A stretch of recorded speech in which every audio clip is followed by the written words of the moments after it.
Risk return trade of. Trade off का मतलब होता है रिस्क और रिटर्न का रिलेशनशिप.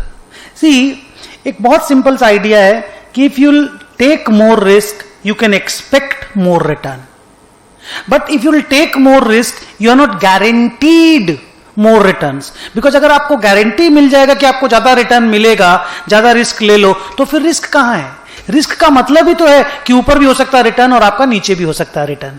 सो रिस्क रिटर्न ट्रेड ऑफ का कॉन्सेप्ट ये है, take more risk and expect more return. You may get even more और यू मे गेट लेस और इवन नेगेटिव रिटर्न्स. तो रिस्क रिटर्न ट्रेड ऑफ का एक सिंपल सा मैथमेटिकल फॉर्मूला है कि expected return is risk free rate of return plus risk premium. तो ये जो risk free rate of return होता है, generally it is the government security का रिटर्न, विच से इंडिया में at this point of time is रफली around 7%.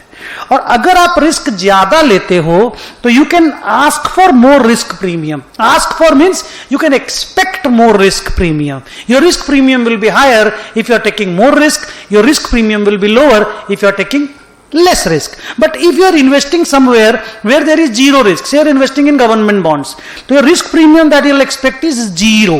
So your expected return will be the risk free rate of return. लेकिन अगर मान लीजिए आप किसी रिस्की जगह पे इन्वेस्ट करते हो, मान लीजिए इक्विटी मार्केट में ही रिस्की सिक्योरिटीज में इन्वेस्ट करते हो, तो what will happen? Your expected return will be the risk free rate of return plus higher risk premium में 19 में भी से 19%.